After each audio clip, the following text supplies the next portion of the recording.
Welcome to Water Wisdom, sponsored by waterfilters.net. Today we're springing into action and changing the filter cartridge in our filter housing. The principles I'm about to describe to you apply to filter housings of every imaginable size. So if you have a larger or a smaller filter housing, what I'm telling you here is basically the same. You want to begin the process by having everything you need in place. You'll need a towel, there will be water involved, and you'll probably get water on something. You'll need a bucket for the water that spills out of your housing, and also as a place to put your icky old filter cartridge once you get it removed from the housing. You'll need your filter housing wrench, and of course, some food-grade silicone grease to lubricate the O-ring. Begin the process by shutting off the water supply. There's probably a valve downstream that you'll need to shut off so that water is no longer flowing through this filter housing.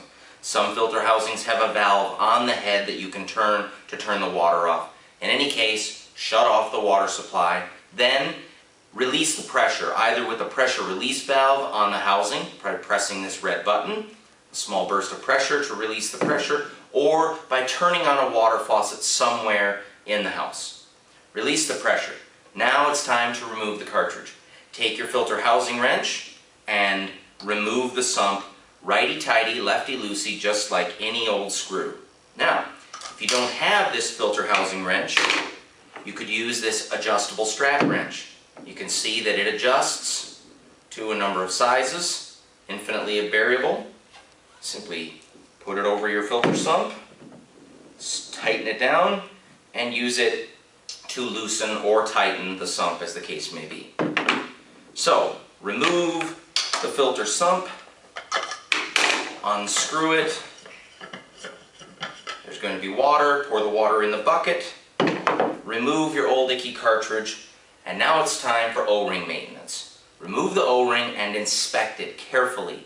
The O-ring is the only thing that stops this thing from leaking in your house and causing a flood in the middle of the night. Be nice to it, it's your buddy. Remove it, inspect it, check for abrasions, cuts, anything that's unusual. And if it doesn't fit back in the groove when you put it back in, that means it's been stretched out and it may not fit any longer and it may need to be replaced. If everything looks okay, take your food-grade silicone grease and generously lubricate the O-ring. You know me, I'm Aquaman. I'm going to tell you for the 100th time, if you've seen it before or heard it before, do not use anything other than food-grade silicone grease on your O-ring. It's a petroleum O-ring, petroleum jelly, olive oil, cooking oil, anything like that is going to penetrate the O-ring and make it swell up, and it's going to spring a leak and it's going to ruin the O-ring. Not a good thing. Food-grade silicone grease only. Lubricate the O-ring, put it back in. Also use this grease to lubricate the threads. Sometimes these things come apart really hard. I mean, you have to muscle it off of there. That won't be the case if you generously lubricate the threads, both on the sump and on the cap. Vigorously, generously lubricate that. That'll make things a lot easier. It'll go together easier, it'll come apart easier. Now reinstall your cartridge. Make sure you orient your cartridge correctly. Mini cartridges are simply double open-end cartridges that go in either way. It really doesn't matter. But some cartridges have a specific end that must be up. It'll be indicated on the package or on the cartridge body itself. Check that, make sure you put it in properly. Install the cartridge and reattach the sump to the cap. Do not use the housing wrench to tighten it down. If you do that, you could put too much pressure and you could crush the O-ring.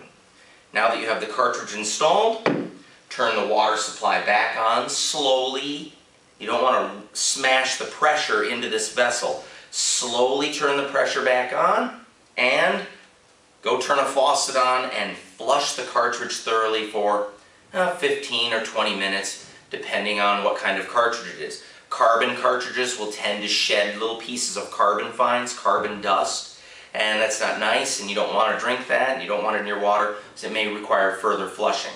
Usually it goes away within the first, I suppose 50 to 100 gallons, depending on the cartridge type. Other cartridges like this is a polyspun.